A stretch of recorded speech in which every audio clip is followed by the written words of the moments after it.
Finally, Rock Warrior 97 has come back to YouTube.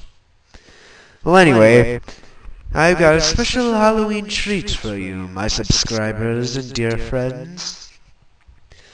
I'm giving you not one, but two album reviews in one day.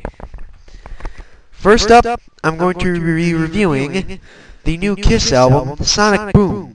It's a little over 4 weeks old, and I think it's high time I finally gave it a review. After all, it is the group's first album in 11 freaking years, as Gene and Simmons and Paul Stanley finally got off their lazy asses and made a new album. So let's get started, shall we? The opening song is called Modern Day Delilah, and pretty much, if you're a Kiss fan, you've heard this song already. It's not the best song off the record, but I do think it was a good choice for a first single. Overall, I don't think, yeah. Next is a song called Russian Roulette, which is sung by Gene. Not the best song, but it's the typical Gene song. It's pretty much him singing about getting laid, and one pull of the trigger is all you're gonna get. You can look but don't touch, etc., etc., etc. Gee, I wonder what he's singing about. Yeah.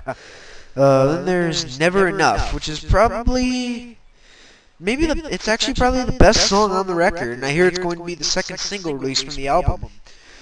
It's a really good old anthem-ish rocker by Paul Stanley and Ace Frehley's replacement, Tommy Thayer, who does a good job on the record, but I'll get to that later on. Then there's another Gene song called Yes I Know, Nobody's Perfect. Yeah, right, with an ego as big as Gene Simmons, almost everything he does he feels is perfect. But anyway, the song is not as much about sex as Russian Roulette was, though there are a couple hints in the lyrics. Still though, it's a pretty good song, one of the more enjoyable ones off the record. And then comes the song Stand, which was written by Gene and Paul. A lot of people have compared it to God Give Rock and Roll to You 2 off their 1992 album Revenge. Overall, it's not a bad song, but it just feels like it doesn't belong on the record. Feels like it more delayed the momentum of the album. It's enjoyable, but it feels like it should have been on something else, like included as a bonus track on like the special edition or whatever. Then there's a song called Hot and Cold, which features Gene singing again. The chorus is pretty catchy. If it's too hot, you're too cold. If it's too loud, you're too old. And features the, you guessed it, cowbell. Not a bad song, but kind of forgettable. Then there's a song called All for the Glory, which features drummer Eric Singer taking a lead vocal. His voice is similar to Peter Criss's, and that's a good plus, but I feel like Paul Stanley hogs too much of the song, since Paul Stanley sings on the chorus and Eric Singer sings on the verses. But the chorus, while catchy as hell, it is so repetitive towards the ends, just feels like Paul's hogging up the song. That's my one complaint with this song.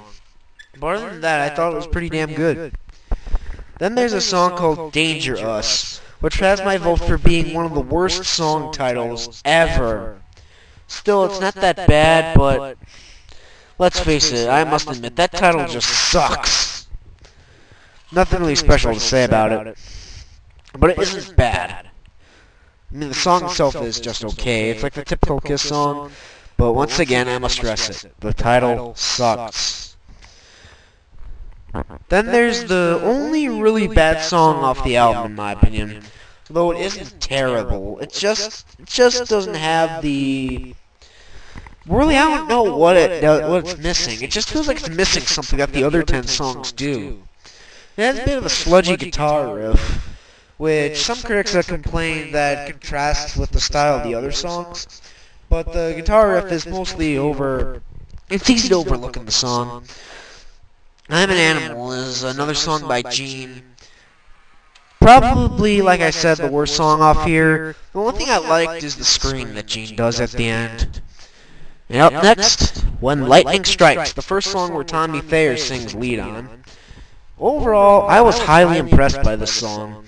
This actually gets my vote for probably being the best song off the record, or at least second best, with Never Enough being the best. When Lightning Strikes is very good. Tommy Thayer has a great voice, and the song shows off his guitar work very well.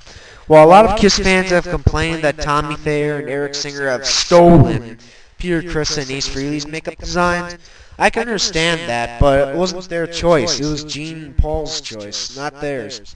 And still, this song shows that Tommy Thayer is a worthy replacement for Ace Frehley.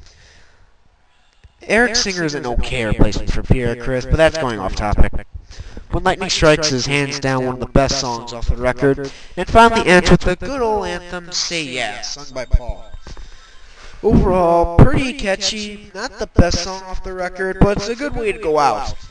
The whole record has a feel-good 70s vibe to it, and I really like it.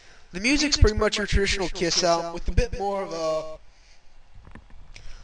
glossier production, but not like the pop-oriented productions of Dynasty and Unmasked. For my rating of this album, it's tough, but I give it a strong 4 out of 5. If you're a Kiss fan, buy it. If you don't like greatest hits albums, but really want a good introduction to a band for like a studio album, buy this. It's a pretty good introduction to Kiss. If the record does feel like it's missing something, it does have a few flaws, but most of them are overlookable. The overall record is very enjoyable. 4 out of 5.